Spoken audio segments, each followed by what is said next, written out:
Zaman pembinaan kapal Malaysia telah tamat. Dunia memutuskan demikian pada tahun 2015. Pada tahun itu, Qatar memilih China yang menawarkan harga 30% lebih murah untuk proyek kapal pengangkut berskala gergasi bernilai 23 triliun yen dan bukan Malaysia. Ketika itu, industri pembinaan kapal Malaysia tertekan di ambang kejatuhan, dihimpit oleh strategi harga murah agresif China dan kejatuhan pasaran perkapalan akibat harga minyak mentah yang rendah. Namun, di ambang kejatuhan itu, Malaysia memilih untuk tidak menurunkan harga. Sebaliknya mempertaruhkan segalanya pada teknologi kapal. Dan 10 tahun kemudian, saat penentuan telah tiba, kapal-kapal buatan Cina yang terkandas di tengah lautan dan gas bernilai ratusan bilion yen yang tersejat sia-sia di atasnya. Pilihan angku yang kononnya menjimatkan 6 triliun yen akhirnya kembali sebagai bencana besar bernilai 20 triliun yen. Qatar yang terpaksa menelan keangkuhan dan kembali mencari Malaysia dan serangan balas rahasia, namun dahsyat, dari industri pembinaan kapal Malaysia. Kini, rekod pertempuran itu didedahkan. Mari kita lihat reaksi rakyat Qatar terhadap berita ini. Memilih pilihan yang lebih murah telah menyebabkan kerugian bersih sebanyak 14 triliun yen kepada negara kami. Ia adalah kesilapan fiskal gergasi, mengabaikan piawaian emas kejuruteraan Malaysia demi mengurangkan kos, akhirnya memaksa kami membayar harga yang lebih tinggi di kemudian hari. Ini adalah pengajaran pahit bahwa ekonomi sebenar terletak pada kualiti dan kebolehpercayaan, bukan sekadar bidaan termurah. Kami terpaksa mengakui bahwa keengganan Malaysia untuk menurunkan harga bukanlah keangkuhan, tetapi komitmen mutlak terhadap keselamatan. Kepimpinan kami tidak mendengar suara pakar seperti Faisal, yang memahami bahwa teknologi kriogenik suhu ultra rendah tidak dapat dipelajari sekelip mata. Hakikat bahwa kami kini perlu menunggu bertahun-tahun untuk limbungan kapal Malaysia dibuka menunjukkan bahwa kepakaran teknikal adalah kuasa muktamad dalam pasaran. Pemandangan gas negara kami menyejat di laut kerana kimpalan Cina yang tidak sempurna adalah satu penghinaan nasional. Kami mempertaruhkan sumber berharga kami dengan mempercayai proses pembuatan yang belum teruji berbanding ketukangan Malaysia yang telah terbukti. Bencana 20 triliun yen ini menunjukkan bahwa tiada pengganti untuk ketukangan bertaraf dunia dalam pengangkutan tenaga berisiko tinggi. Assalamualaikum, nama saya Abdullah. Saya berkhidmat sebagai Ketua Projek Gas Nasional Qatar. Dari tingkap bilik mesyuarat, saya dapat melihat latar langit Doha. Setiap bangunan di situ adalah kristalisasi gas yang kami jual kepada dunia. Kami memerlukan 100 buah kapal untuk terus mengangkut gas itu. Di atas meja saya terdapat dua cadangan, Malaysia dan China. Sebelum saya membuka cadangan itu, saya sudah tahu jawabannya. Atau, saya pikir saya tahu. Adalah fakta yang diketahui oleh semua orang bahwa keupayaan teknologi pembinaan kapal Malaysia adalah yang terbaik di dunia. Rekod pembinaan kapal pengangkut gas, sejarah kemalangan, keselamatan, kebolehpercayaan antarabangsa, Malaysia mendahului dalam setiap penunjuk. Data yang terkumpul selama 10 tahun yang lalu membuktikannya. Walau bagaimanapun, sesuatu yang aneh. Mengapa saya berasa tidak selesa setiap kali membaca cadangan dari pihak Malaysia? Setiap ayat penuh dengan keyakinan, penerangan teknikalnya panjang, dan standar keselamatannya ketat, seolah-olah mereka lupa bahwa kami mempunyai pilihan. Saya perlahan-lahan membalik halaman. Sistem penebat, kawalan kualiti, prosedur keselamatan. Setiap ayat bermula dengan perkataan teknologi dan berakhir dengan teknologi. Jadwal harga berada di halaman terakhir. Saya melihat nombor itu dan berpikir sejenak. Lebih daripada rasa mahal, saya tertanya-tanya bagaimana mereka boleh begitu berani. Nampaknya tiada ruang untuk rundingan. Encik Razali bin Kamarudin, wakil dari pihak Malaysia, tidak pernah menyebut harga atau kemungkinan berunding walaupun dalam email. Dia hanya bercakap tentang komitmen terhadap teknologi. Cadangan Cina berbeza. Ia menekankan daya saing harga dari halaman pertama. Spesifikasi yang sama, tempo penghantaran yang lebih cepat, anggaran 30% lebih murah.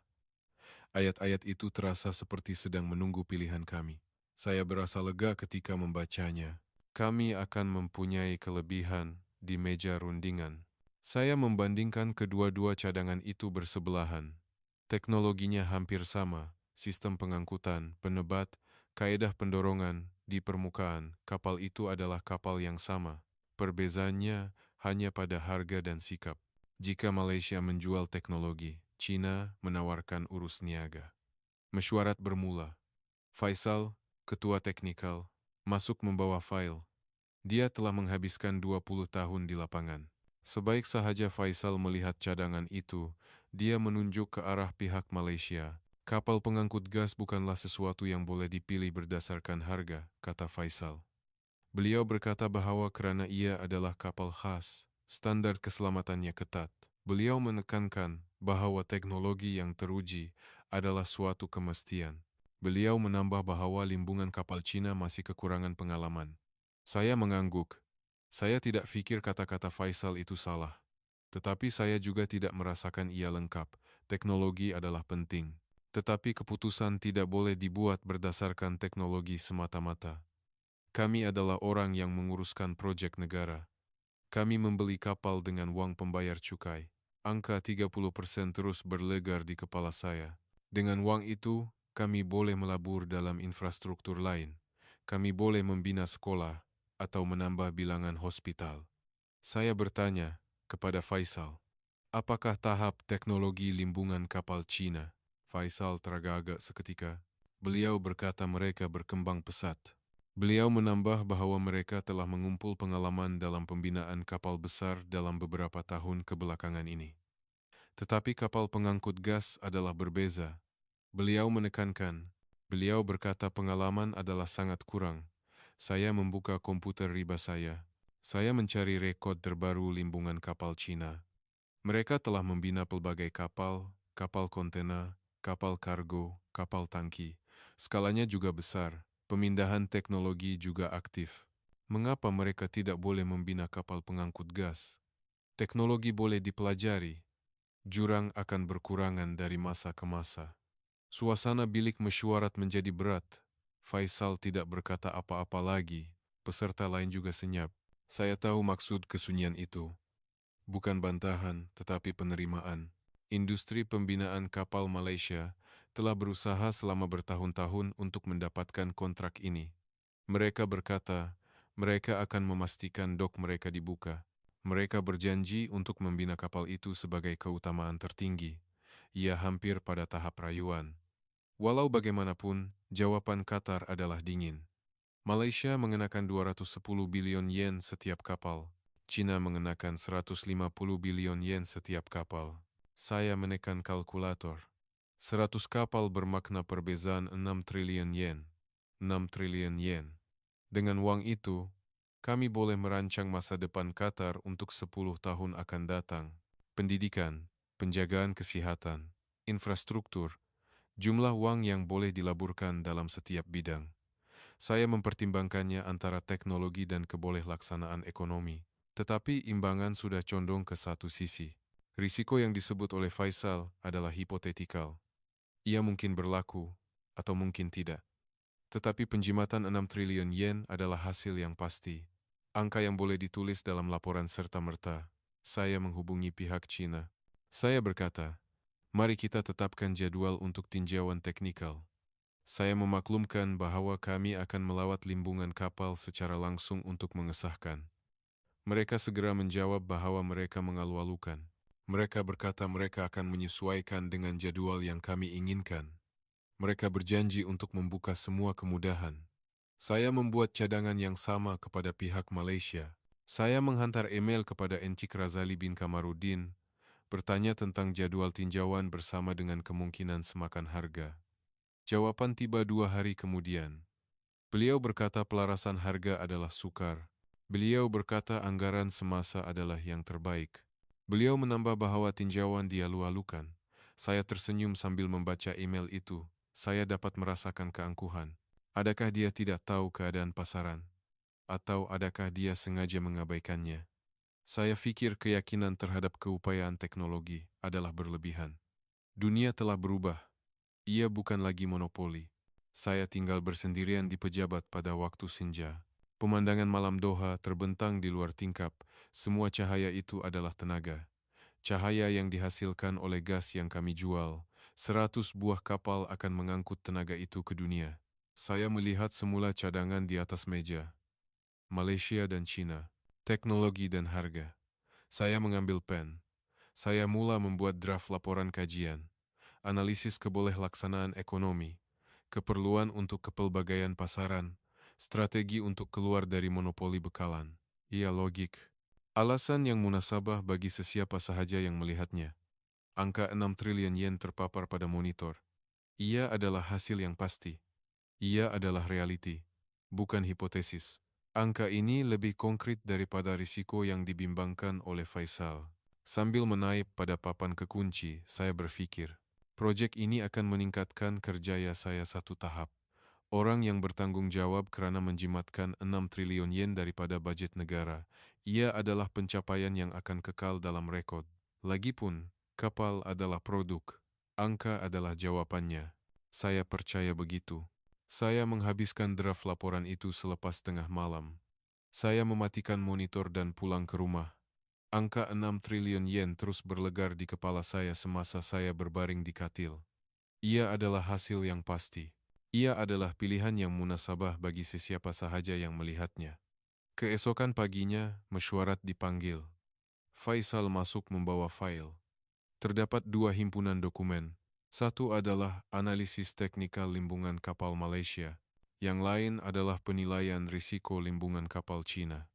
Sambil meletakkan dokumen di atas meja, Faisal memandang saya lurus.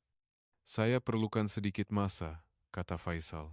Beliau berkata, keputusan ini harus dibuat dengan berhati-hati.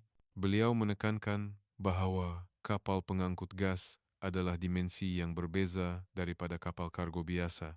Saya melihat jam, masa mesyuarat adalah 1 jam. Baiklah, saya menjawab. Faisal membuka dokumen pertama. Beliau menjelaskan bahwa kapal pengangkut gas adalah kapal khas yang membawa gas cecair pada 163 gres. Beliau berkata, ia perlu menahan perbezaan suhu hampir 200 darjah dengan suhu bilik.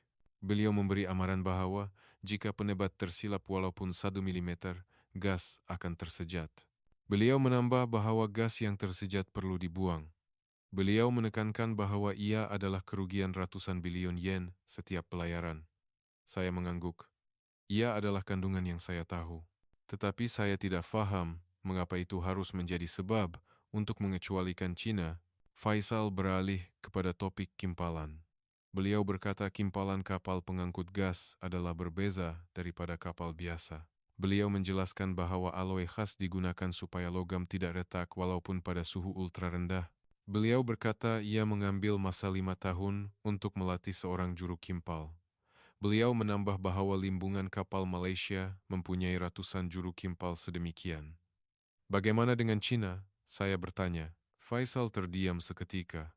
Beliau berkata Cina juga melatih juru kimpal. Tetapi beliau menekankan bahwa pengalaman adalah kurang. Beliau berkata rekod pembinaan kapal pengangkut gas mereka tidak mencapai 1/10 daripada Malaysia. Saya membilik file itu. Terdapat graf dan jadwal yang padat. Perbandingan keupayaan teknologi antara Malaysia dan China, statistik kadar kemalangan, perbezaan sistem kawalan kualiti, Malaysia mendahului dalam semua penunjuk. Saya mengakuinya. Data itu jelas. Tetapi saya tertanya-tanya. Mengapa Faisal hanya bercakap tentang teknologi? Kami bukan jurutera, tetapi pengurus. Teknologi adalah penting. Tetapi wang juga penting. Atau mungkin, wang lebih penting. Faisal membuka dokumen kedua. Ia adalah penilaian risiko limbungan kapal Cina.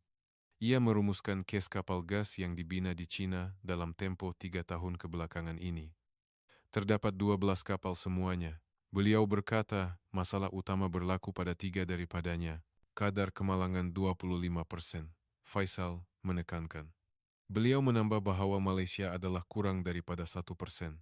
Saya menekan kalkulator, 25% bermakna masalah akan berlaku pada 25 daripada 100 kapal. Dengan mengandaikan kos pembaikan 50 bilion yen setiap kapal, ia adalah 25 triliun yen. Walaupun menolak 1 triliun yen daripada penjimatan 6 triliun yen, 5 triliun yen masih tinggal.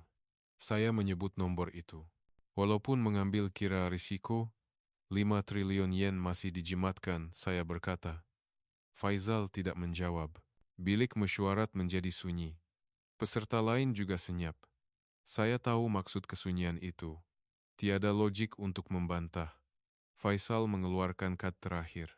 Beliau bercakap tentang perkongsian jangka panjang dengan limbungan kapal Malaysia. Beliau menekankan teknologi, perkhidmatan selepas jualan, kualiti, dan kebolehpercayaan yang kami terima dari Malaysia selama 10 tahun yang lalu. Beliau berkata hubungan itu tidak boleh diputuskan dengan mudah. Saya ketawa. Perkataan hubungan itu melucukan. Dalam perniagaan, hubungan dibuktikan dengan hasil. Memang benar Malaysia melayan kami dengan baik. Tetapi adakah itu sebab mengapa kami perlu terus membayar harga yang tinggi? Saya berkata bahwa pasaran telah berubah. Saya berkata China sedang berkembang. Saya menjelaskan bahwa hanya dengan kami menghulurkan tangan terlebih dahulu, struktur persaingan akan diwujudkan. Saya menambah bahwa ia akan merugikan monopoli. Faisal menggelengkan kepala. Ini bukan produk biasa, katanya. Beliau menekankan bahwa ini adalah kapal di mana nyawa manusia terlibat. Beliau berkata, kami tidak boleh menyerahkan aset negara kepada teknologi yang belum teruji. Saya menutup file itu. Pengujian hanyalah soal masa, saya berkata. Saya berkata China juga sedang belajar. Saya menekankan bahwa jurang teknologi semakin berkurangan. Saya berkata kita hanya perlu menunggu mereka. Bagaimana jika kemalangan berlaku semasa kita menunggu? Faisal bertanya. Bukankah ada insurans? Saya menjawab. Lagipun, kapal Malaysia juga tidak bebas daripada kemalangan. Tiada pembinaan kapal yang sempurna, saya berkata. Faisal tidak berkata apa-apa lagi. Beliau mula mengemas dokumennya. Saya berfikir sambil melihatnya. Juru teknik, sebab inilah mereka menyusahkan. Mereka mengutamakan emosi berbanding nombor. Selepas mesyuarat, Faisal datang berjumpa saya secara pribadi. Dia memanggil saya di koridor. Dia memegang file analisis teknikal limbungan kapal Malaysia di tangannya. Tolong dengar sekali lagi buat kali terakhir, katanya. Ini bukan sekadar kapal, kata Faisal.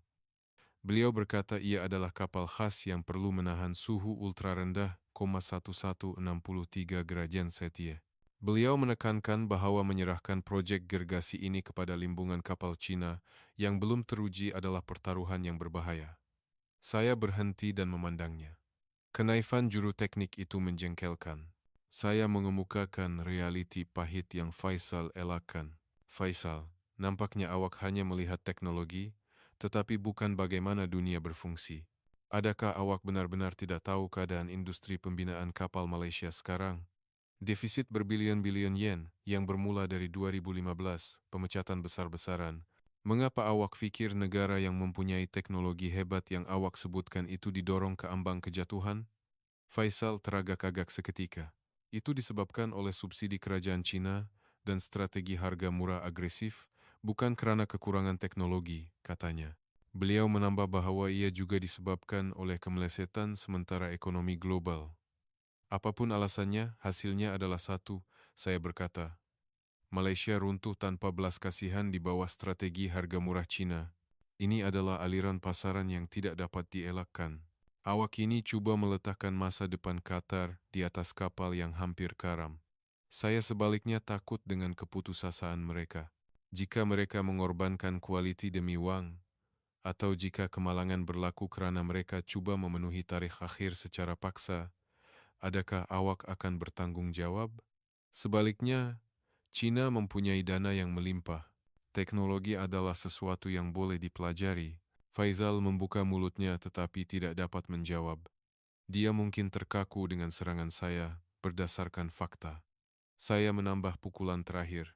Apa yang saya benar-benar tidak faham adalah sikap mereka. Orang yang hampir muflis dan terpaksa membiarkan dok mereka terbuka kerana tiada kerja. Tetapi mereka berkata mereka tidak akan mengurangkan harga walaupun 1 yen. Saya melihat email daripada Encik Razali bin Kamarudin yang angkuh itu seolah-olah kami tidak mempunyai pilihan. Jika mereka begitu terdesak, Mereka sepatutnya menyelaraskan harga terlebih dahulu. Faisal mengeluh. Itu mungkin harga diri terakhir mereka untuk mempertahankan kualiti, katanya. Tidak, saya menjawab. Itu hanyalah keengganan untuk menerima pasaran yang telah berubah. Pembekal boleh diganti. Kita bukan badan amal, kita adalah pengurus yang perlu menghasilkan keuntungan paling cekap. Jangan bercakap tentang teknologi lagi. Faisal tidak berkata apa-apa lagi. Saya berpikir sambil melihat belakangnya berjalan di koridor. Juru teknik hanya perlu tahu teknologi. Saya, pengurus, tahu cara terbaik untuk menang dalam dunia angka yang kejam ini. Saya kembali ke pejabat. Terdapat email dari pihak Cina di atas meja. Notis pengesahan jadwal tinjauan. Perjalanan perniagaan ke Beijing telah ditetapkan dalam masa 2 minggu. Seluruh jadwal telah disusun, termasuk lawatan limbungan kapal, mesyuarat dengan kaki tangan teknikal, dan perbincangan syarat kontrak. Saya menghantar balasan. Saya berkata saya telah mengesahkan jadwal itu. Saya menambah bahwa saya tidak sabar menantikannya. Saya melihat keluar tingkap. Latar langit Doha berkilauan di bawah cahaya matahari. Bangunan-bangunan itu dibina berdasarkan keputusan yang rasional. Hasil daripada pertimbangan berdasarkan nombor, bukan emosi. Kali ini juga sama. Amaran Faisal hanyalah kebimbangan berlebihan seorang juru teknik. Realiti bercakap melalui nombor, 6 triliun yen. Hasil yang pasti, saya percaya begitu. Saya kembali dari Beijing 2 minggu kemudian. Tinjauan limbungan kapal Cina lebih mengagumkan daripada yang dijangkakan. Peralatan terkini, dok yang luas, ratusan kaki tangan teknikal. Dari segi skala, mereka mengatasi Malaysia. Sudah tentu, seperti yang ditunjukkan oleh Faisal, mereka kekurangan pengalaman dalam membina kapal gas, tetapi mereka belajar dengan pantas.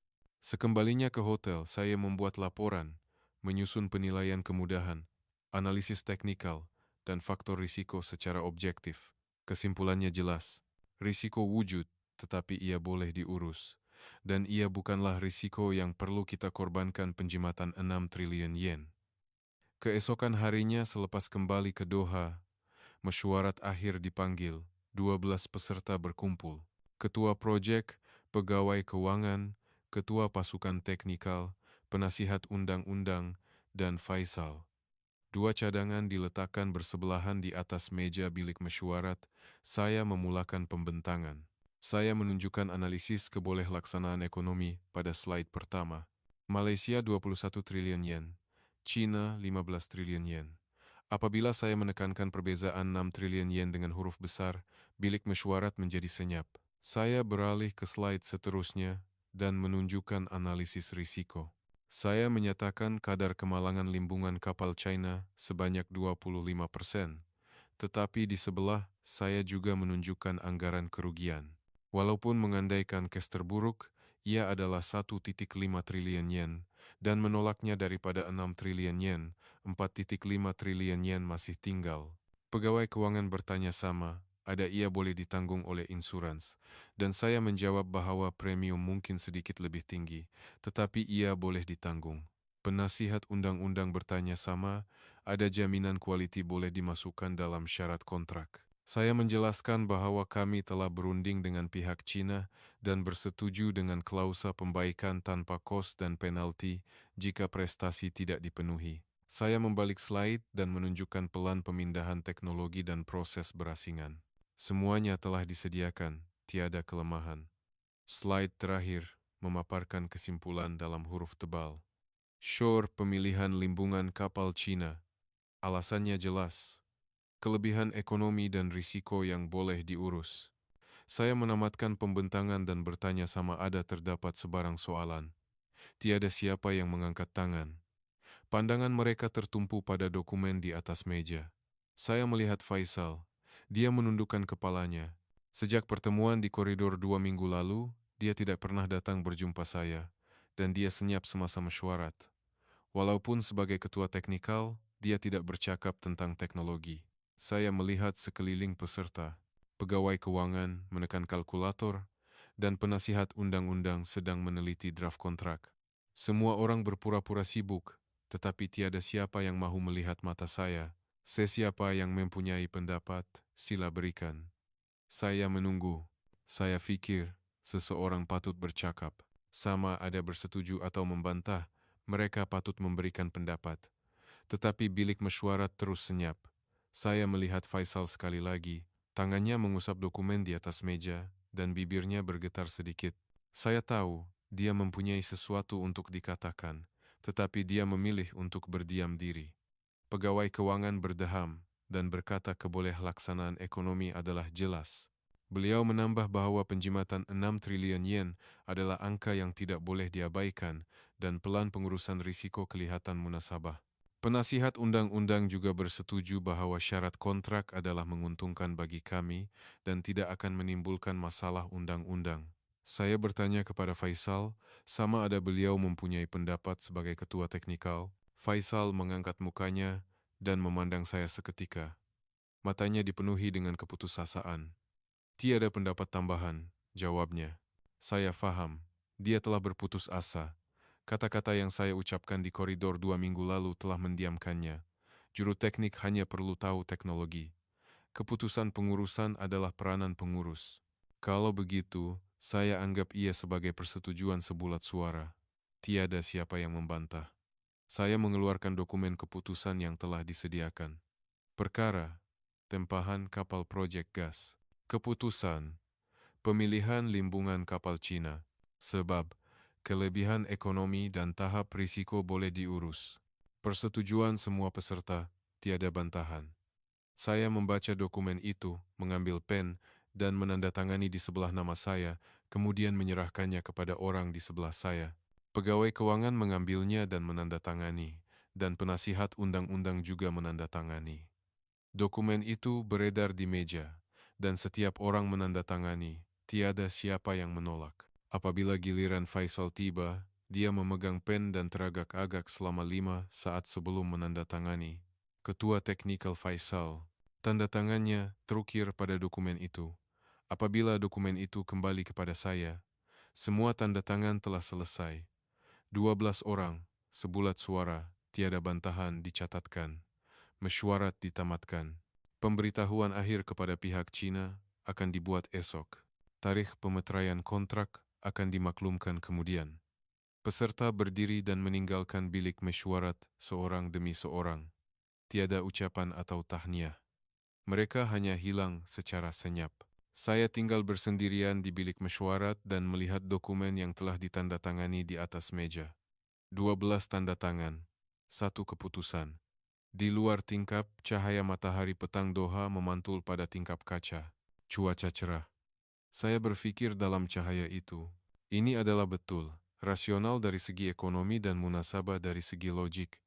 6 triliun yen tidak menipu. Emosi tidak diperlukan. Kebimbangan Faisal dan kesunyian peserta lain, semuanya adalah emosi. Angka itu jelas. 15 triliun berbanding 21 triliun. Jawabannya telah diputuskan. Emosi tidak diperlukan dalam proyek negara. Saya duduk bersendirian di bilik mesyuarat yang kosong dan berpikir demikian. Saya memasukkan dokumen itu ke dalam file dan menyimpannya di dalam laci. Dokumen ini sepatutnya dicatat dalam sejarah Qatar. Sebagai wira yang menjimatkan 6 triliun yen, saya kembali ke pejabat.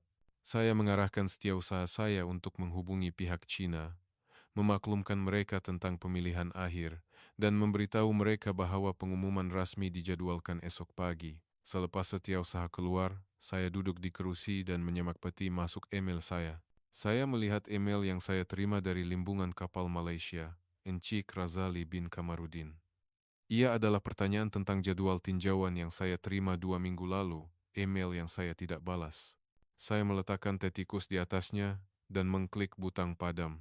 Saya yakin, keputusan ini adalah betul. Kesunyian adalah persetujuan. Persetujuan sebulat suara adalah bukti. Majelis pemeteraian kontrak diadakan di Dewan Besar Rakyat di Beijing. Ia adalah MAK 2018. Pembesar Cina hadir, dan Duta Qatar juga datang. Kami berjabat tangan di bawah kilauan lampu kamera. Semasa menandatangani kontrak 100 kapal bernilai 15 triliun yen, tangan saya tidak bergetar. Karena saya yakin, media membuat liputan besar-besaran. Tempahan terbesar dalam sejarah Qatar, perkongsian baru Timur Tengah Asia, perubahan dalam lanskap industri pembinaan kapal global. Tajuk-tajuk berita itu menarik. Foto saya juga disiarkan berkali-kali. Abdullah, Ketua Proyek Gas Nasional, strategi yang melihat ke masa depan, itu adalah gelaran yang diberikan kepada saya. Apabila saya kembali ke Doha, ucapan tahniah melimpah ruah. Menteri Keuangan menghubungi saya secara pribadi. Beliau memuji sumbangan besar saya kepada penjimatan bajet negara. Beliau juga menambah bahwa ia akan dipertimbangkan untuk kenaikan pangkat seterusnya. Saya mengucapkan terima kasih. Saya berkata saya hanya melakukan apa yang sepatutnya. Faisal senyap. Selepas kontrak dimeterai, dia tidak pernah datang berjumpa saya. Walaupun kami berselisih di koridor, dia hanya tunduk sedikit. Dia tidak lagi menyuarakan amaran atau kebimbangan. Saya berasa lega. Saya pikir juru teknik itu telah menemui tempatnya. Penghantaran kapal pertama dijadwalkan dalam setahun. Kerana limbungan kapal Cina berjanji untuk tempo penghantaran yang cepat. Jadwal 6 bulan lebih awal daripada Malaysia. Saya menerima laporan kemajuan secara berkala. Kadar kemajuan pembinaan, hasil pemeriksaan kualiti, ujian, semuanya kelihatan lancar. Pada Februari 2019, saya menerima panggilan bahwa kapal gas pertama telah siap. Saya pergi ke China lagi untuk menghadiri majelis penghantaran. Kapal gergasi itu berlabuh di dok limbungan kapal. Panjang 300 m, lebar 50 meter. Saya berasa bangga melihat badan kapal yang berkilauan di bawah cahaya matahari. Presiden limbungan kapal Cina mengiringi saya. Kami melawat bahagian dalam kapal dan mengesahkan peralatan terkini. Bilik enjin, bilik kawalan, tangki kargo, ia kelihatan sempurna. Pasukan pemeriksaan melakukan pemeriksaan terperinci, dan kebanyakan item diluluskan. Terdapat beberapa perkara kecil yang perlu diperbaiki, tetapi penilaiannya adalah bahwa ia tidak akan menjejaskan pelayaran. Saya menandatangani sijil penerimaan. Kapal ini kini adalah aset Qatar. Pelayaran pertama dijadwalkan untuk memuatkan gas di pelabuhan Qatar dan pergi ke Yokohama, Jepun. Laluan yang mengambil masa kira-kira 2 minggu. Pada hari pelayaran, saya menerima laporan masa nyata di pejabat Doha, pukul 9 pagi. Pelayaran bermula. Cuaca cerah, keadaan baik. Pemuatan gas selesai. Semua sistem normal. Laporan pertama adalah sempurna. 2 hari berlalu. Laporan tiba bahwa kapal itu sedang belayar di Lautan Hindi. Kelajuan 19 knot dikekalkan. Penggunaan bahan api normal. Sistem penyejukan berfungsi. Saya berasa lega. Saya merasakan bahwa kebimbangan saya hanyalah kerisauan yang tidak berasas. Pada petang hari keempat, telepon berdering. Mereka berkata, laporan kecemasan datang dari kapten. Mereka berkata, isyarat tidak normal dikesan di bilik enjin. Suhu air penyejuk meningkat dengan mendadak. Saya bertanya dengan tenang, seberapa serius? Mereka berkata mereka masih menilai. Mereka berkata jurutera sedang memeriksa. Mereka berkata mereka akan melaporkan semula dalam masa sejam. Saya menunggu. Saya melihat keluar tingkap pejabat dan berfikir. Kerana ia adalah kapal baru, ia memerlukan tempoh penalaan awal. Masalah berlaku sekali-sekala. Ia mungkin bukan perkara besar. Sejam kemudian, telepon berdering lagi. Suara itu cemas. Mereka berkata sistem penyejukan telah berhenti. Mereka berkata enjin utama telah dimatikan, dan kapal itu hanyut. Dan mereka menambah bahwa terdapat masalah yang lebih serius. Masalah apa? Saya bertanya. Mereka berkata suhu tangki kargo meningkat. Mereka berkata gas telah mula tersejat. Nampaknya terdapat masalah dengan sistem penebat. Saya terhenti nafas. Penyejatan gas. Itu adalah masalah yang Faisal telah amaran. Berapa banyak yang telah tersejat? Saya bertanya. Mereka berkata kira-kira 500 tan sejam. Mereka berkata jika ini berterusan, 30% daripada keseluruhan kargo akan tersejat dalam sehari. Mereka menambah bahwa ia bersamaan dengan ratusan bilion yen. Saya bertanya sama, ada pembaikan kecemasan boleh dilakukan. Mereka berkata, ia mustahil semasa pelayaran. Mereka berkata kapal itu perlu memasuki pelabuhan terdekat. Mereka menambah bahwa mereka sedang memanggil bot tunda ke Singapura terdekat. Saya menutup telepon, tangan saya menggeletar. Walau bagaimanapun, Pikiran saya mula berputar dengan pantas. Saya mengira apa yang perlu dilakukan. Saya memanggil setiausaha saya dan mengarahkan mesyuarat kecemasan. Saya berkata, Faisal, pegawai keuangan, penasihat undang-undang, dan pegawai insurans perlu berkumpul dengan segera. Apabila kami berkumpul di bilik mesyuarat, suasana berat. Nampaknya kabar angin telah tersebar. Saya menjelaskan keadaan dengan tenang. Kerusakan enjin dan hentian sistem penyejukan semasa pelayaran pertama, kerugian akibat penyejatan gas. Anggaran kerugian adalah kira-kira 80 bilion yen. Faisal membuka mulut. Beliau berkata, kemungkinan besar ia adalah kecacatan penebat. Beliau menekankan bahwa ia adalah masalah teknikal asas yang disyaki sebagai kimpalan yang rosak.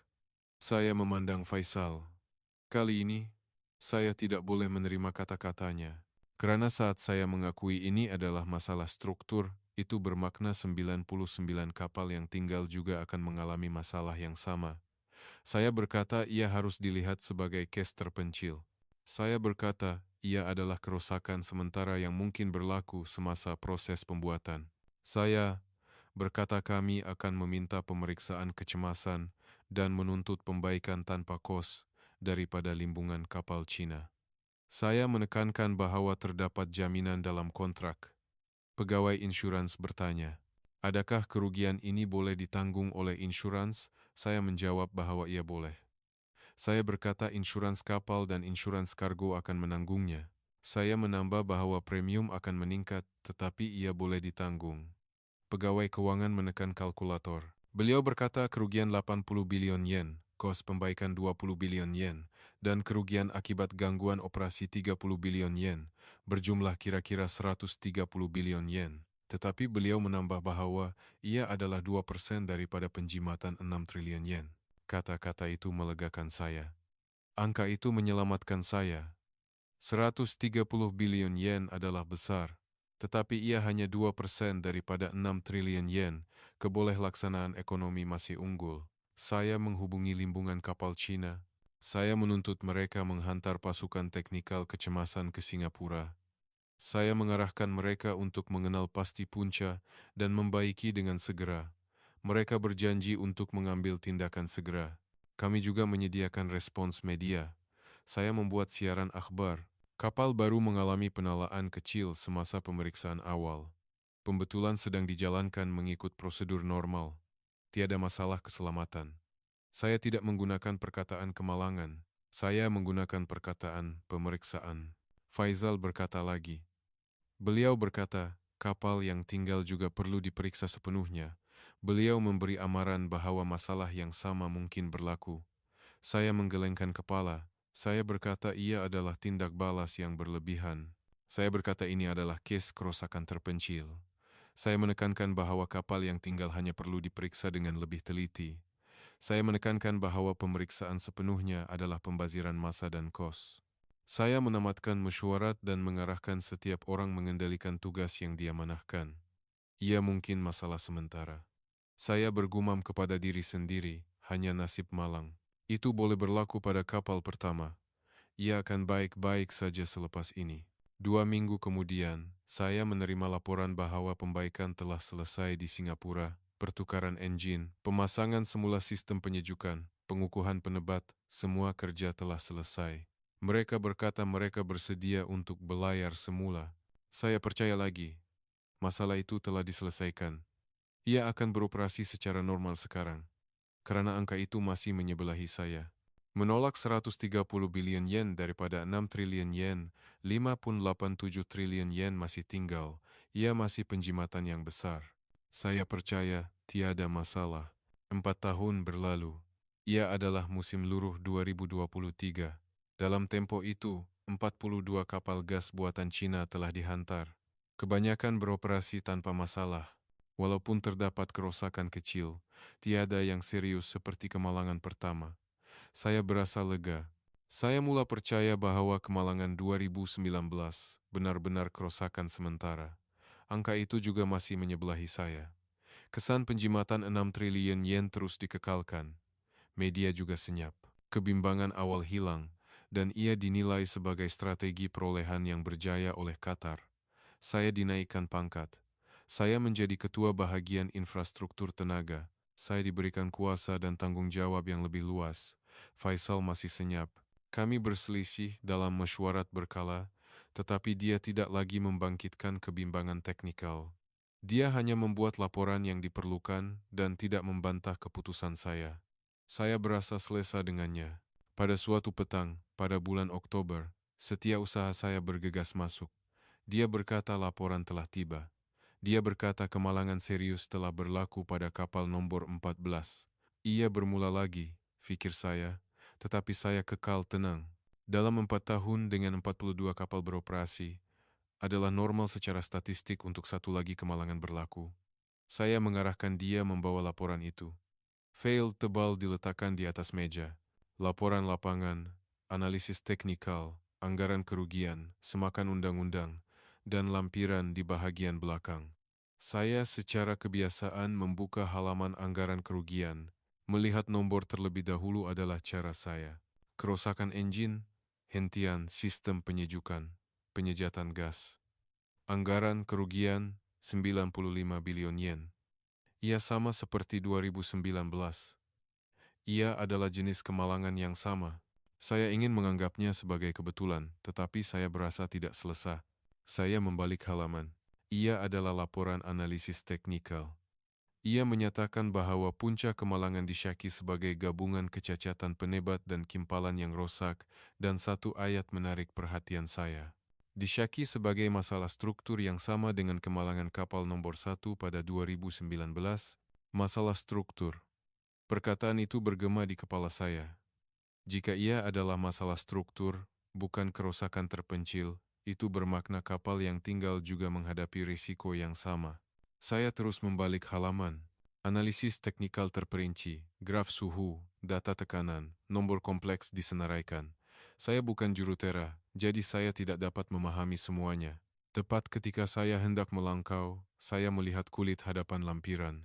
Bahan rujukan, analisis, perbandingan kadar kemalangan kapal pengangkut gas global. Saya berminat. Saya ingin tahu berapa banyak kemalangan berlaku pada kapal negara lain. Saya membuka lampiran.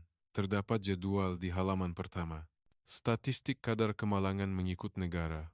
Malaysia 0,3%, Korea 4%, China 22%. Angka itu jelas.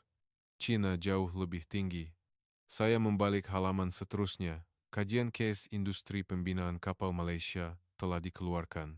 Ia menyusun keadaan krisis pembinaan kapal Malaysia dari 2015 hingga 2020.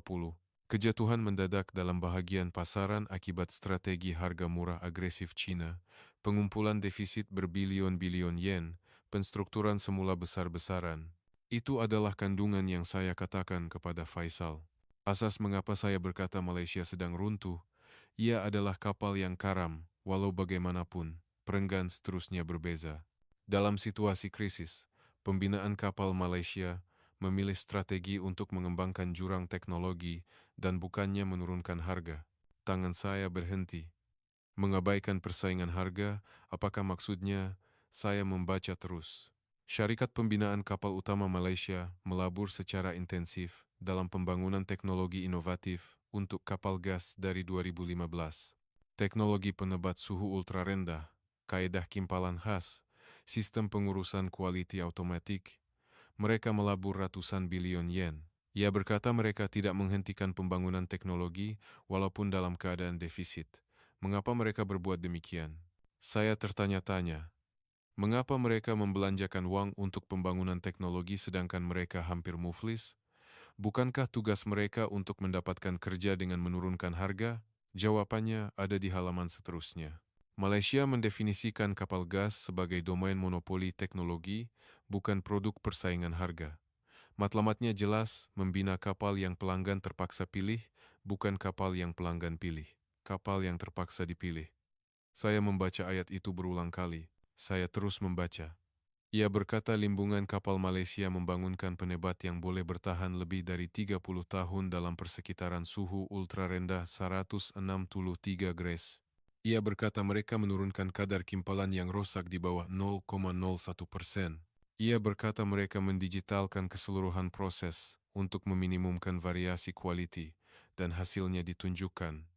Kadar kemalangan kapal gas buatan Malaysia sejak 2020 0,3%. China 22%. Malaysia jauh mendahului. Terdapat juga perbandingan kerugian. Anggaran kerugian apabila 100 kapal buatan Malaysia beroperasi 3 triliun yen. Anggaran kerugian apabila 100 kapal buatan China beroperasi 20 triliun yen. 20 triliun yen. Saya mengeluarkan kalkulator. Dengan tangan yang menggeletar, saya memasukkan nomor itu. Jumlah yang dijimatkan dengan membeli buatan China 6 triliun yen. Anggaran kerugian 20 triliun yen. 14 triliun yen. Saya menyimak semula nomor itu. Ia tidak salah. Saya tidak menjimatkan 6 triliun yen. Saya telah membazirkan 14 triliun yen. Saya membuka lampiran sekali lagi. Terdapat satu lagi perenggan di halaman terakhir. Pilihan industri pembinaan kapal Malaysia adalah paradoks. Dalam situasi krisis, mereka meningkatkan teknologi dan bukannya menurunkan harga. Mereka mengorbankan keuntungan jangka pendek untuk memilih monopoli jangka panjang. Akibatnya, kapal pengangkut gas telah menjadi pasaran di mana harga tidak boleh bersaing. Jurang teknologi telah menjadi begitu besar sehingga Malaysia adalah satu-satunya negara yang boleh membina kapal yang memenuhi standar keselamatan. Saya membuka laci meja saya. Saya mengeluarkan cadangan limbungan kapal Malaysia yang saya terima semasa kontrak 2018. Habuk telah terkumpul di atasnya. Saya membalik kulit hadapan. Terdapat meseji daripada Razali, jurutera bersemangat itu. Di halaman pertama, ayat yang saya anggap angkuh ketika itu. Saya membacanya semula. Kapal gas mesti dipilih berdasarkan keselamatan, bukan harga. Teknologi untuk menahan suhu ultra rendah 1163 Gres selama 30 tahun tidak dapat dicipta sekelip mata. Kami telah mempertaruhkan segalanya pada teknologi ini selama 10 tahun yang lalu. Mempertaruhkan segalanya. Perkataan itu kini saya fahami. Saya membalik cadangan itu. Teknologi padat di dalamnya. Ketebalan penebat, kualiti kimpalan, prosedur ujian suhu ultra rendah. Kandungan yang saya anggap rumit tanpa perlu ketika itu. Ia berbeza sekarang. Setiap satu adalah benteng pertahanan yang menghalang kerugian 20 triliun yen. Saya melihat jadwal harga 210 bilion yen setiap kapal. 60 bilion yen lebih mahal daripada China. Tetapi saya faham sekarang, 60 bilion yen itu adalah premium insurans yang menghalang kerugian ratusan bilion yen akibat kemalangan. Saya melihat keluar tingkap. Langit petang Doha berwarna merah. Ia cantik, tetapi tiada apa yang menarik perhatian saya. Kami mengira harga, tetapi mereka mengira hasilnya. Saya bergumam kepada diri sendiri. Kata-kata Faisal muncul di pikiran. Malaysia tidak bersaing dengan harga. Mereka bersaing dengan teknologi. Itulah sebabnya mereka tidak akan menurunkan harga. Saya pikir itu adalah keangkuhan pada masa itu. Saya melihatnya sebagai keengganan untuk mengabaikan logik pasaran. Tetapi ia salah. Ia adalah keyakinan. Keyakinan bahwa kapal yang mereka bina akhirnya terpaksa dipilih. Saya mengambil telepon. Saya memanggil Faisal.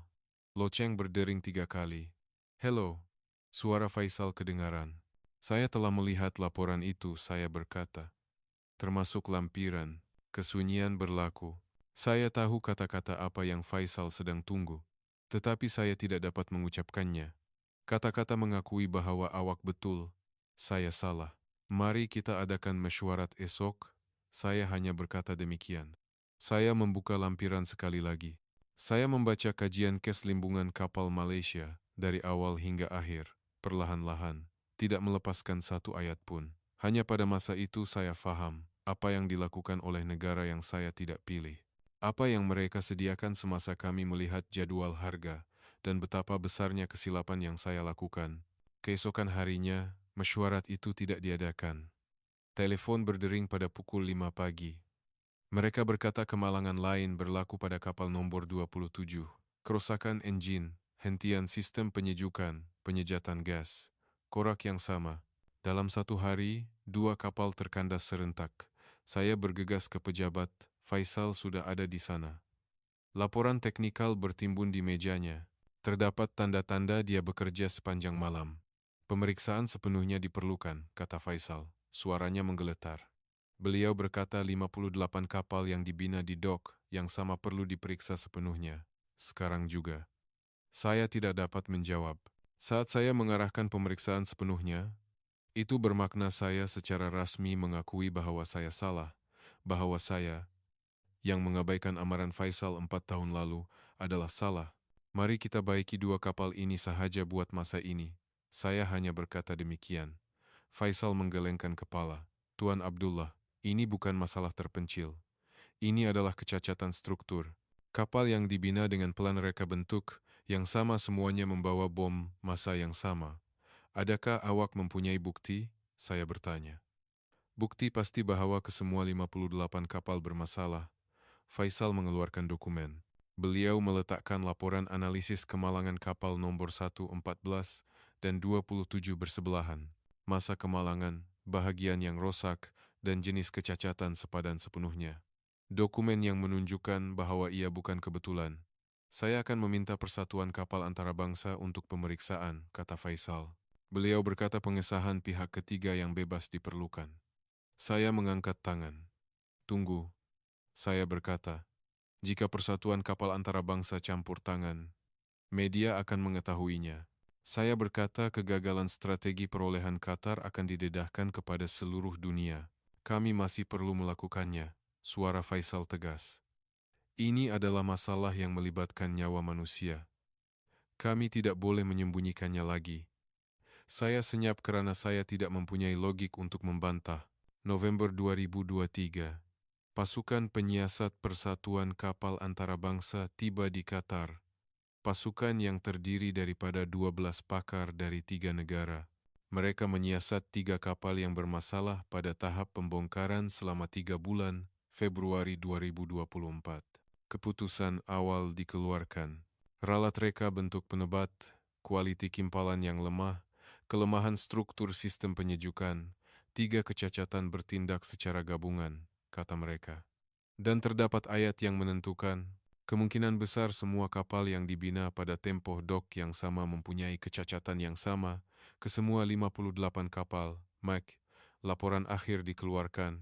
Persatuan Kapal Antarabangsa mengisytiharkan kecacatan struktur untuk siri kapal gas tertentu dari limbungan kapal Cina. Perkara yang disyorkan adalah jelas. Hentian operasi segera dan pembinaan semula sepenuhnya. Pembinaan semula sepenuhnya. Saya terhenti nafas saat melihat perkataan itu. Saya menerima laporan anggaran kos pembaikan purata setiap kapal 120 bilion yen.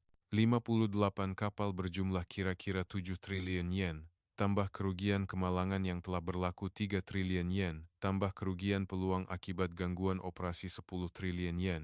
Jumlah keseluruhannya adalah 20 triliun yen. Saya menyimak nomor itu pada kalkulator. Berulang kali, nomor yang sama keluar. Jumlah yang dijimatkan dengan memilih buatan Cina adalah 6 triliun yen. Jika kerugian adalah 20 triliun yen, kerugian bersih adalah 14 triliun yen. Jika kami membeli buatan Malaysia, kami akan membayar 21 triliun yen dan selesai. Kini, kami membayar 15 triliun yen dan menanggung kerugian tambahan 20 triliun yen. Ia menjadi proyek berjumlah 35 triliun yen. Saya percaya bahwa nomor tidak menipu. Ya, nomor tidak menipu. Saya yang salah membaca nomor itu. Mesyuarat tindakan kecemasan dipanggil. Kali ini, pembesar peringkat menteri hadir, Menteri Keuangan, Menteri Tenaga, Ketua Staf. Suasana bilik mesyuarat dingin.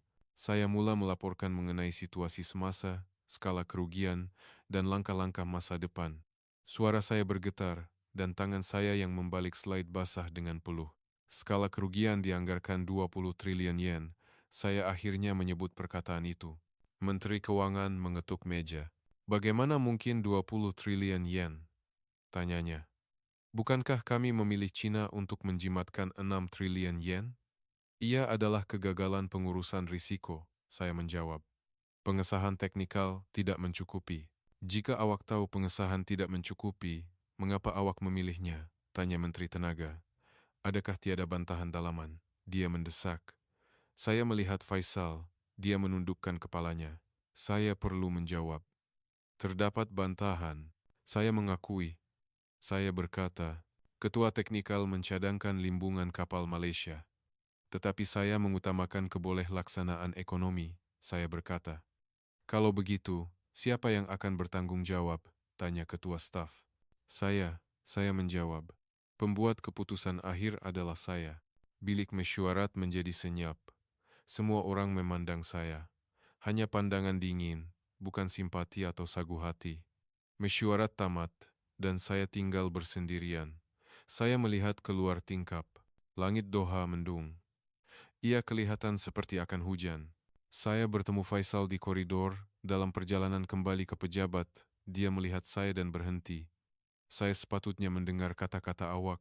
Saya berkata terlebih dahulu. Faisal menggelengkan kepalanya. Sudah terlambat. Yang penting sekarang adalah bagaimana untuk menyelesaikannya, katanya. Adakah penyelesaian mungkin? Saya bertanya. Saya tidak tahu, tetapi kita perlu melakukannya. Kerana 58 kapal sedang terapung di laut, jawab Faisal. Saya kembali ke pejabat dan membuka laci. Saya mengeluarkan kontrak 2018. Tanda tangan saya jelas. Saya pada masa itu penuh keyakinan. Analisis keboleh-laksanaan ekonomi, penilaian risiko, kesimpulan akhir, semua ayat adalah logik. Nampaknya tiada kelemahan. Tetapi ia berbeza sekarang. Ia penuh dengan kelemahan. Keangkuhan mempercayai bahawa teknologi boleh ditukar kepada nombor. Kealpaan berfikir bahawa teknologi yang belum teruji akan diselesaikan oleh masa. Kedegilan mengabaikan amaran. Semuanya kelihatan. Saya melihat nombor itu berulang kali. Ia tidak berubah. Saya telah membazirkan 14 triliun yen. Tidak. Negara kehilangan 14 triliun yen, dan tanggung jawab itu terletak pada saya. Saya hanya melihat harga. Saya tidak melihat hasilnya. Saya hanya mengira penjimatan jangka pendek. Saya mengabaikan kerugian jangka panjang. Saya tidak tahu bahawa nilai teknologi yang teruji tidak boleh ditukar kepada nombor. Kata-kata Faisal muncul di fikiran. Malaysia tidak bersaing dengan harga.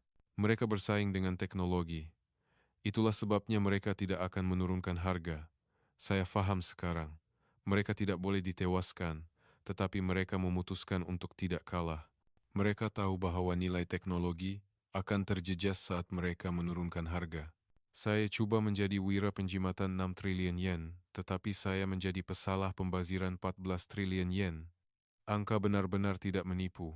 Hanya saya yang gagal membacanya dengan betul. Beberapa hari kemudian, Ketua Staf menghubungi saya secara pribadi.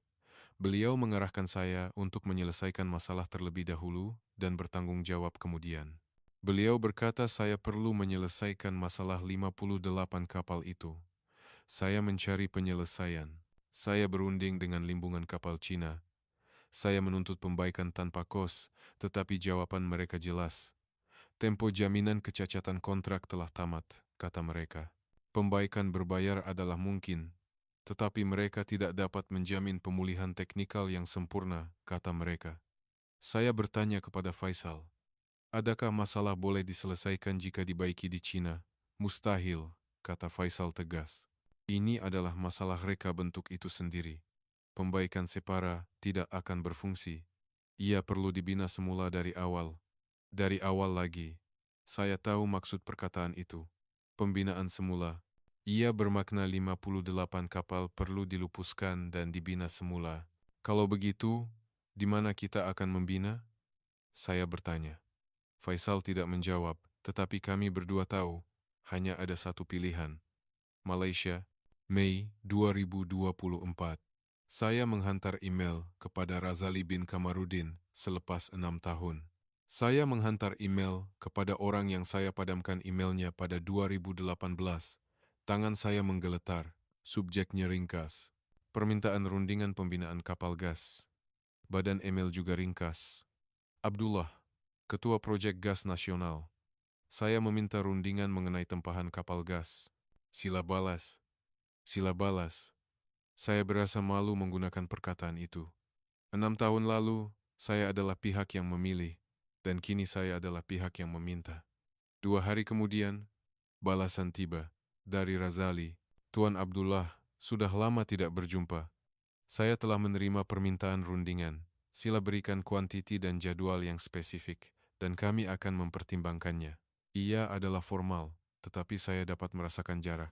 Orang yang saya abaikan 6 tahun lalu kini berkata dia akan mempertimbangkan permintaan saya. Saya menghantar balasan. Saya menulis bahwa kuantiti yang diperlukan adalah 60 kapal. Saya berharap untuk tempoh penghantaran secepat mungkin.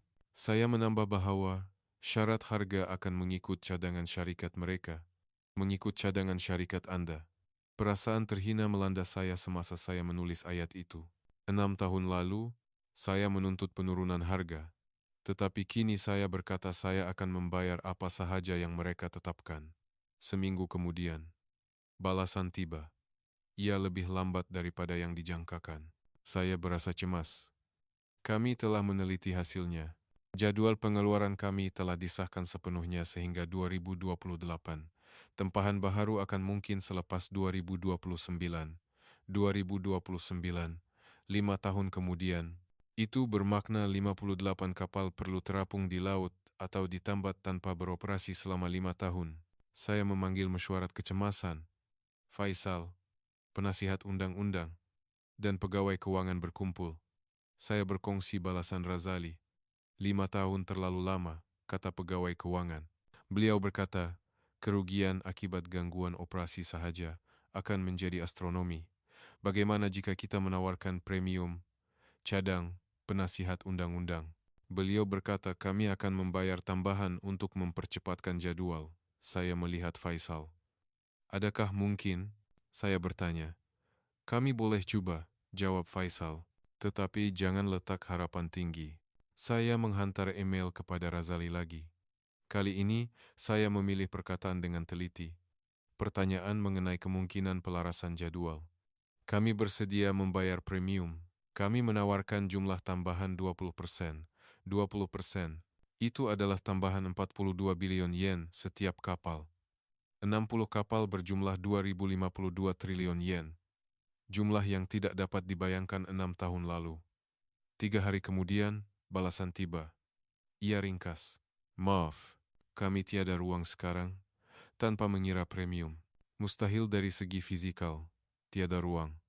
Perkataan itu menusuk hati saya. Saya menghantar email bahwa saya ingin berjumpa secara pribadi. Saya berkata saya akan pergi ke Malaysia. Saya meminta rundingan bersemuka. 2 hari kemudian, Razali membalas. Beliau berkata pertemuan adalah mungkin, tetapi jawaban tidak akan berubah. Beliau bertanya sama ada saya masih mau datang. Saya menjawab, ya, Jun 2024. Saya mendarat di lapangan terbang antarabangsa Kuala Lumpur. Saya pergi terus ke limbungan kapal di Pasir Gudang Johor. Apabila saya tiba di limbungan kapal, hari sudah petang. Dok gergasi kelihatan. Ia bersinar terang di bawah lampu. Kapal sedang dibina. Ia kelihatan sibuk. Razali keluar menyambut saya. Wajah yang saya lihat selepas 6 tahun. Dia kelihatan tua, tetapi matanya masih tajam. Saya dibawa ke bilik mesyuarat. Dokumen telah disediakan di atas meja. Status tempahan semasa limbungan kapal Malaysia. Dia mula menjelaskan. Beliau berkata semua dok telah ditempah sehingga 2028. Beliau berkata pesanan membanjiri dari seluruh dunia. Kapal pengangkut gas, sudah tentu. Tetapi juga kapal pengangkut amonia, kapal pengangkut hidrogen, semuanya menunggu. Mengapa begitu banyak pesanan? Saya bertanya. Razali tersenyum. Kerana limbungan kapal negara lain tidak boleh membuatnya, katanya. Jurang teknologi telah menjadi terlalu besar. Kini, Malaysia sahaja yang boleh membina kapal pengangkut suhu ultra rendah dengan betul jurang teknologi. Sambil mendengar perkataan itu, saya teringat 6 tahun lalu. Saya teringat amaran Faisal bahwa teknologi bukanlah sesuatu yang boleh dipelajari sekelip mata, bahwa jurang tidak akan berkurangan dari masa ke masa. Saya akan meningkatkan premium lagi, saya berkata, 30%. Tidak, 40% juga mungkin. Razali menggelengkan kepala. Tuan Abdullah, ini bukan masalah uang. Kami tiada dok dari segi fizikal. Juru kimpal juga tidak cukup. Kami hampir tidak dapat memenuhi pesanan yang kami terima sekarang. Kalau begitu, mengapa tidak mengembangkan kilang? Tanya Faisal. kami akan menyokong pelaburan. Kami sedang melakukannya, jawab Razali. Tetapi pengembangan kilang mengambil masa sekurang-kurangnya 3 tahun. Ia juga memerlukan masa untuk melatih tenaga kerja yang mahir. Saya meletakkan tangan saya di atas meja. Tolong bantu kami sedikit, saya berkata dengan terdesak. 58 kapal kami tidak dapat bergerak, ekonomi Qatar berada dalam krisis. Razali mengeluh. Saya faham, tetapi tiada cara saya boleh membantu. Ia adalah had fisikal. Bagaimana dengan limbungan kapal Malaysia yang lain? Saya bertanya. Razali menunjukkan senarai itu. 3 syarikat pembinaan kapal utama Malaysia semuanya penuh sehingga 2028. Situasinya sama. Bilik mesyuarat menjadi senyap. Saya melihat keluar tingkap. Kapal sedang dibina di dok. Saya dapat melihat badan kapal berkilauan di bawah lampu. Itu adalah kapal orang lain, bukan kapal saya. Adakah ia benar-benar mustahil pada 2029? Saya bertanya. Razali membelek halaman. Saya fikir, ia mungkin pada suku ketiga 2029. Pada masa itu, kami akan menyelesaikan semua pesanan yang kami terima sekarang, 5 tahun setengah. Ia terlalu lama. Saya akan beri bayaran pendahuluan sekarang, saya berkata. Saya mahu mengesahkan tempahan. Razali berfikir seketika. Baiklah, kami akan menyediakan kontrak untuk penghantaran 2029. Walau bagaimanapun, ada satu syarat. Apa? Harga akan mengikut harga pasaran pada masa itu. Karena kami tidak tahu bagaimana harga semasa atau kos buruh akan berubah dalam tempoh 5 tahun. Itu bermakna tiada kawalan harga. Saya perlu membayar apa sahaja yang limbungan kapal Malaysia katakan. Baiklah, saya bersetuju. Saya tiada pilihan lain. Saya menandatangani kontrak. Syarat penghantaran 2029. 60 kapal, harga mengikut pasaran. Ia adalah kontrak yang sama sekali berbeza daripada 6 tahun lalu. Ketika itu, saya adalah pihak yang memilih. Kini saya adalah pihak yang dipilih. Apabila saya meninggalkan limbungan kapal, hari sudah malam. Saya berjalan bersama Faisal. Saya dapat melihat laut. Saya dapat mendengar bunyi ombak. Apa yang akan berlaku sekarang? Tanya Faisal. Kita akan tunggu 5 tahun setengah, saya menjawab. Dalam tempo itu, 58 kapal akan ditambat. Kerugian akan terus meningkat. Faisal tidak berkata apa-apa. Saya melihat laut. Ombak bergulir dalam kegelapan. Saya sepatutnya datang ke sini 6 tahun lalu. Saya sepatutnya menerima cadangan Razali pada masa itu. Walaupun harganya tinggi, walaupun kelihatan angkuh, saya sepatutnya hanya percaya. Tetapi, ia tidak dapat diperbaiki. Kini, saya menjadi orang yang beratur menunggu, sehingga limbungan kapal Malaysia membuka ruang. Dan mereka tidak tergesa-gesa. Selepas kembali dari Malaysia, 1 tahun lagi berlalu. Musim panas 2025. Persatuan Perkapalan Antarabangsa mengeluarkan laporan tahunan. Tajuk menarik perhatian saya. Penyusunan semula struktur pasaran kapal gas global, era monopoli mutlak Malaysia.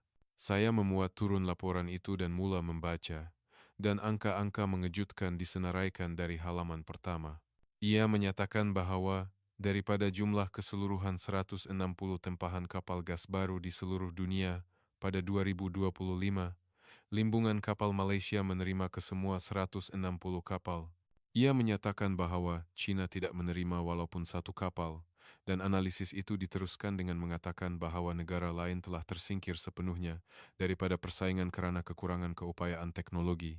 Tangan saya menggeletar semasa saya membalik halaman.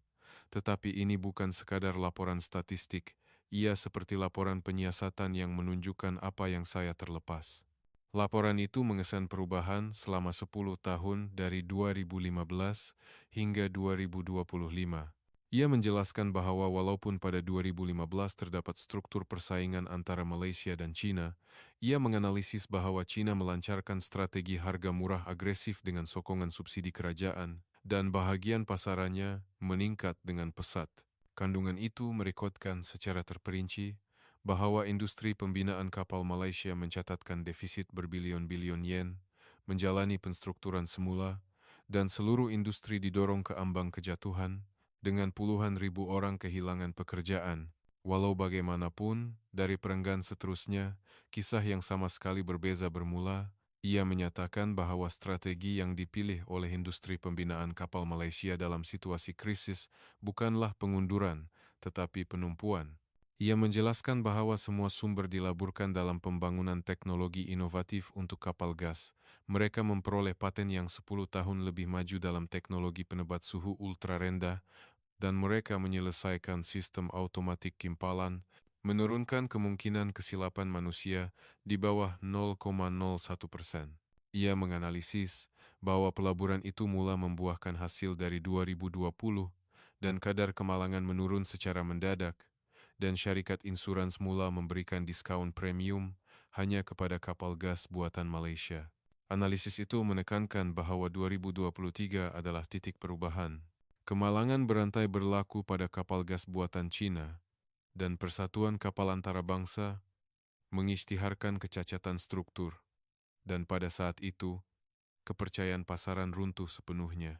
Laporan itu memberi tumpuan kepada kes Qatar, menilai bahwa kerugian 20 triliun yen memberi amaran kepada seluruh industri. Walaupun nama saya tidak disebut secara langsung, ia ditulis sebagai Ketua Projek Gas Tiga Negara Timur Tengah, menjadikannya jelas siapa saya. Membaca lebih lanjut, analisis itu menyatakan bahwa struktur monopoli yang serius telah terbentuk dari 2024. Negara-negara pengguna di seluruh dunia bergegas menempah dari limbungan kapal Malaysia dan tempo menunggu meningkat dari 2 hingga 5 tahun, namun mereka tiada pilihan selain beratur menunggu kerana tiada alternatif. Terdapat juga kandungan yang mengatakan bahwa limbungan kapal Malaysia mengekalkan status penuh tanpa menaikkan harga, sebaliknya memilih strategi untuk memperkuat lagi pengurusan kualiti dan mengambil pesanan dengan margin. Bahagian terakhir meramalkan prospek masa depan, menganalisis bahwa struktur monopoli Malaysia dijangka berterusan selama sekurang-kurangnya 10 tahun, dan walaupun China cuba mengejar jurang teknologi, ia akan mengambil masa lebih dari 15 tahun, dan ia hampir mustahil jika Malaysia tidak menghentikan pembangunan teknologi. Laporan itu diakhiri dengan analisis keadaan semasa, bahwa limbungan kapal Eropah juga kekurangan daya saing dan hanya menumpukan pada pasaran kapal khas. Saya menutup laporan itu. Melihat keluar tingkap, langit Doha kelabu keputihan. Ia adalah hari ribut pasir, musim panas bertiup. Bangunan-bangunan yang kelihatan di kejauhan bergoyang seperti bayang-bayang, tetapi sebenarnya mata saya yang mungkin bergetar. Telepon berdering. Faisal. Dia berkata dia menghubungi mengenai kehadiran persidangan antarabangsa. Suaranya berhati-hati. Beliau menyampaikan bahwa Forum Tenaga Asia akan diadakan di Singapura minggu depan, dan saya telah menerima jemputan sebagai ahli panel. Temanya adalah masa depan dan pengajaran infrastruktur pengangkutan gas, tetapi kami berdua tahu bahwa ia adalah sesi yang akan membincangkan kes kami secara de facto. Apabila saya bertanya sama, ada saya boleh menolak. Faisal terdiam seketika, kemudian berkata arahan telah datang dari ketua staf untuk hadir. Beliau menambah bahwa ia adalah keputusan untuk mengakui kegagalan secara terbuka dan berkongsi pengajaran akan membantu memulihkan kepercayaan antarabangsa. Akhirnya, itu bermakna saya perlu keluar dan memberi keterangan tentang kesilapan saya. Saya menaiki pesawat ke Singapura. Saya duduk di tepi tingkap dan berpikir sambil melihat awan. Saya teringat perjalanan ke Beijing 7 tahun lalu. Saya penuh dengan keyakinan, percaya bahwa saya telah mencapai hasil penjimatan 6 triliun yen, dan berpikir bahwa itu adalah kemuncak kerjaya saya. Kini, saya dalam perjalanan untuk memberi keterangan tentang kegagalan saya sebagai orang yang bertanggung jawab atas kerugian 20 triliun yen. Saya terbang di bawah langit yang sama, tetapi saya berasa seperti orang yang sama sekali berbeza. Pada hari forum, kira-kira 500 orang berkumpul di Dewan Persidangan Besar. Pakar industri tenaga, wakil syarikat pembinaan kapal, pegawai kerajaan memenuhi tempat duduk. Wakil dari limbungan kapal Malaysia juga kelihatan. Razali duduk di hadapan, dan kami hanya berbalas pandangan. Giliran saya tiba. Saya naik ke pentas dan berdiri di hadapan mikrofon. Lampu menyilaukan, dan ratusan pandangan tertumpu pada saya. Saya tidak menyediakan bahan pembentangan. Saya memutuskan untuk menceritakan apa yang saya alami. Assalamualaikum. Saya Abdullah, bekas ketua proyek gas Qatar. Hari ini, saya akan berkongsi bagaimana saya menyebabkan kerugian 20 triliun yen kepada negara. Saya terus masuk secara langsung. Hadirin terkejut, tetapi saya terus bercakap. Saya menjelaskan bahwa 8 tahun lalu, kami perlu memilih antara Malaysia dan China untuk tempahan 100 kapal gas. Dan walaupun kami tahu keupayaan teknologi Malaysia adalah yang terbaik di dunia, China 30% lebih murah, dan kami memilih China dengan pengiraan bahwa kami boleh menjimatkan 6 triliun yen, saya mengaku. Dan saya berkata bahwa terdapat amaran dalaman. Saya mengakui bahwa Ketua Teknikal Faisal berulang kali menunjukkan risiko dan mencadangkan Malaysia dengan kuat, tetapi saya menolak kata-katanya sebagai kebimbangan berlebihan seorang juru teknik. Saya berkata saya percaya bahwa keboleh-laksanaan ekonomi mengatasi teknologi. Saya yakin bahwa segala-galanya boleh dinilai oleh logik pasaran, dan saya pikir nombor adalah jawabannya. Saya mengaku dengan jujur. Hasilnya adalah pahit. Kemalangan pertama berlaku pada 2019, diikuti oleh kemalangan berantai pada 2023 dan 2024, dan Persatuan Kapal Antarabangsa mengisytiharkan kecacatan struktur dan jumlah kerugian mencecah 20 triliun yen. Saya mendedahkan nombor itu. Saya menunjukkan hasil pengiraan bahwa apa yang sepatutnya berharga 21 triliun yen, jika kami memilih Malaysia pada mulanya telah menjadi 35 triliun yen, dengan kerugian tambahan 14 triliun yen kerana cuba menjimatkan 6 triliun yen. Tetapi yang paling penting bukanlah nombor, saya berkata. Saya mengaku bahwa apa yang saya terlepas adalah intipati teknologi. Saya mengakui bahwa saya gagal memahami mengapa industri pembinaan kapal Malaysia mempertaruhkan segalanya pada pembangunan teknologi tanpa menurunkan harga walaupun dalam situasi krisis. Saya berkata saya sama sekali tidak tahu bahwa mereka menjadikan kapal gas sebagai domain monopoli teknologi, bukan persaingan harga. Mereka mengorbankan keuntungan jangka pendek untuk memilih kelangsungan hidup jangka panjang, dan mereka membina kapal yang pelanggan terpaksa pilih, bukan kapal yang pelanggan pilih. Pada masa itu, saya menyadari. Kami mengira harga, tetapi mereka mengira hasilnya. Saat saya mengucapkan ayat itu, Dewan menjadi senyap. Saya menarik nafas seketika dan meneruskan kata-kata terakhir saya. Saya mendedahkan keadaan semasa, mengatakan bahwa kami kini menunggu sehingga 2029, beratur sambil berharap jadwal limbungan kapal Malaysia menjadi kosong, dan kami bersedia membayar apa sahaja yang mereka tetapkan, tanpa mempunyai hak untuk berunding harga. Teknologi bukanlah subjek untuk tawar-menawar. Saya mengucapkan ayat terakhir dengan jelas. Teknologi adalah sesuatu yang disempurnakan melalui masa, pelaburan, dan kegagalan, dan nilainya hanya dibuktikan selepas kemalangan berlaku, dan pada masa itu, sudah terlambat. Saya belajar ini selepas kehilangan 20 triliun yen. Saya turun dari pentas. Terdapat tepukan. Tetapi saya tidak tahu sama ada ia adalah simpati atau galakan. Saya kembali ke tempat duduk saya. Razali menoleh. Dia mengangguk, dan saya juga tunduk. Saya tidak pasti sama ada itu adalah permohonan maaf atau sapaan. Forum tamat, dan saya kembali ke hotel. Pemandangan malam Singapura kelihatan di luar tingkap. Cahaya yang indah bersinar, tetapi tiada apa yang menarik perhatian saya. Saya duduk di katil dan mengeluarkan telepon saya. Notifikasi berita terpapar.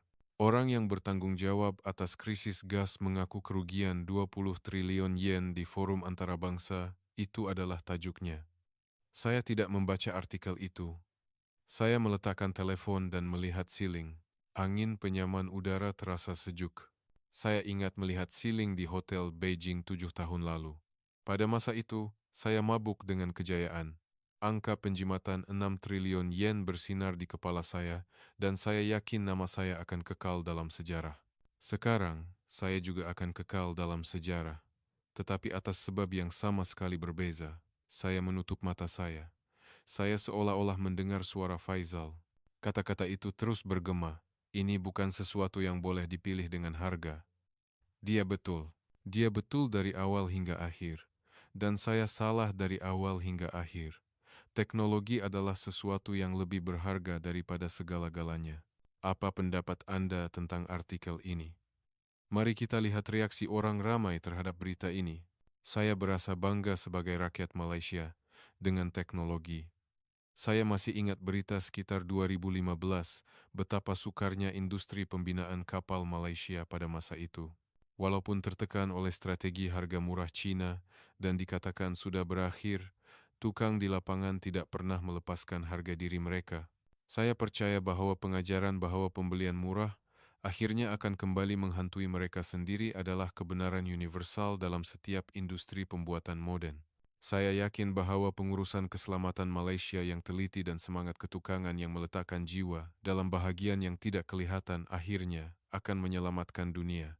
Juru teknik seperti Encik Razali adalah khazanah Malaysia, kekuatan untuk tidak menurunkan harga dengan mudah dan mengatakan, jika Anda membeli keselamatan, ini adalah harganya. Walaupun dihadapi dengan proyek negara yang besar, bukanlah sekadar keangkuhan, tetapi manifestasi tanggung jawab mutlak terhadap teknologi mereka sendiri. Penyesalan orang yang mengutamakan keuntungan segera dan memilih Cina bukanlah sesuatu yang jauh dari kita. Dalam dunia yang dibanjiri dengan produk murah dan berkualiti rendah, kita harus menyadari semula nilai sebenar produk berkualiti tinggi Malaysia dan harga diri tukang yang menyokongnya. Kata-kata teknologi bukanlah subjek untuk tawar-menawar menusuk hati saya. Dalam dunia perniagaan, pengurangan kos sering dianggap sebagai kebaikan, tetapi dalam bidang yang melibatkan nyawa manusia, seperti pengangkutan tenaga, kompromi tidak dibenarkan. Gambaran kapal Cina terkandas di laut dan gas bernilai ratusan bilion yen tersejat adalah kemuncak pepatah pembeli murah akan rugi dua kali. Apabila kita mempertimbangkan berapa banyak masa dan uang yang diperlukan untuk memulihkan kepercayaan yang hilang, jelas bahwa melabur dalam teknologi tinggi Malaysia dari awal adalah keputusan pengurusan yang paling bijak dan rasional. Saya tersentuh dengan kemunculan Pasir Gudang, tempat suci pembinaan kapal Malaysia. Saya terharu bahwa kapal bertaraf dunia masih terus dibina di tempat yang dahulunya dikenali dengan keunggulan industrinya. Hakikat bahwa Qatar terpaksa menunggu 5 tahun dan masih perlu bergantung kepada Malaysia menceritakan bagaimana Malaysia membina keupayaan teknologi monopoli yang tidak dapat dikejar oleh negara lain melalui banyak kesukaran. Walaupun kisah ini hanyalah fiction, ia bertindih dengan banyak jalan yang telah dilalui oleh industri pembuatan Malaysia dan saya merasakan tanggung jawab yang kuat sebagai rakyat Malaysia untuk mewariskan teknologi ini kepada generasi akan datang. Ini adalah contoh yang baik tentang batasan strategi harga murah agresif Cina. Mereka cuba memonopoli pasaran dengan subsidi, tetapi di sebalik itu adalah mentaliti jual sahaja. Sebaliknya, Malaysia memikirkan keselamatan selama 30 tahun selepas jualan. Teknologi untuk menahan suhu ultra rendah 1163 derajat bukanlah sesuatu yang boleh disalin dalam beberapa tahun. Realiti ironis kehilangan 20 triliun yen karena cuba menjimatkan beberapa triliun yen berfungsi sebagai amaran yang sangat kuat dan meyakinkan kepada masyarakat modern yang tergesa-gesa ke arah pemindahan teknologi yang mudah atau pasaran cost-centric. Pengakuan Abdullah adalah kata-kata yang harus didengar oleh setiap pengurus di seluruh dunia. Dia menilai hanya berdasarkan nombor dan mengabaikan suara di lapangan, yaitu nasihat Faisal. Walaupun tanggung jawabnya berat kerana menyebabkan kerugian besar kepada negara, keberaniannya untuk mengakui kesilapannya di hadapan umum harus dihargai. Keupayaan teknologi Malaysia kadangkala kelihatan mahal dan kadangkala angkuh, tetapi ia adalah berat yang lahir dari puluhan tahun kegagalan dan penambahbaikan. Pemimpin yang gagal memahami nilai itu akhirnya tidak dapat mencapai kejayaan sebenar. Kisah ini juga berlaku untuk industri IT dan semikonduktor, bukan hanya pembinaan kapal. Di dunia di mana semua orang mencari kecekapan dan kelajuan, sikap Malaysia yang mengutamakan kualiti kadangkala dianggap ketinggalan zaman. Tetapi apabila sistem runtuh dan kemalangan yang tidak dapat diperbaiki berlaku, barulah orang ramai memahami makna kerja teliti Malaysia. Qatar terpaksa kembali mencari Malaysia dan beratur menunggu melambangkan peranan teknologi Malaysia sebagai tempat perlindungan terakhir. Inilah kelebihan strategik yang mesti kita pertahankan untuk terus hidup di dunia. Saya terharu dengan konsep produk yang pelanggan terpaksa pilih, bukan yang mereka pilih. Ini adalah matlamat utama bagi industri pembuatan. Jika Anda tidak terlibat dalam persaingan harga dan meningkatkan teknologi ke tahap yang tidak dapat ditiru oleh orang lain, pelanggan akan datang membeli walaupun mereka perlu merayu. Limbungan kapal Malaysia penuh sehingga 2029 adalah hasil daripada mereka menajamkan taring mereka dalam kesukaran. Melalui kisah ini, kami sekali lagi belajar tentang kepentingan menawarkan nilai yang hanya boleh dilakukan oleh Malaysia, dan kami menguatkan rasa bangga sebagai rakyat Malaysia. Suara di lapangan seperti Faisal tidak boleh diabaikan. Tidak kira betapa hebatnya pengurus menekan kalkulator, ia tidak dapat mengatasi naluri dan pengetahuan orang yang benar-benar menggerakkan kapal dan tahu tentang laut. Jika teknologi Malaysia unggul, itu karena mereka menghargai maklum balas dari lapangan dan mempunyai budaya yang tidak membenarkan perbezaan kimpalan walaupun 1 mm. Kegagalan Qatar adalah nasib akhir organisasi yang memandang rendah kejuruteraan lapangan.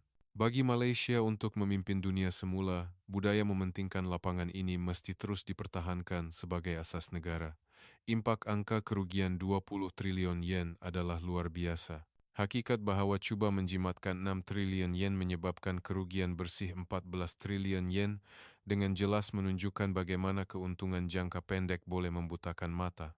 Limbungan kapal Malaysia tidak menurunkan harga walaupun 1 yen kerana mereka mencerminkan berat tanggungjawab teknologi mereka dalam harga. Penurunan harga yang mudah menyebabkan penurunan kualiti dan akhirnya membuat pelanggan sengsara. Selepas membaca kisah ini, saya sekali lagi menyadari dan menghargai betapa banyak jaminan dan kepercayaan yang dijamin oleh label buatan Malaysia di sekeliling kita.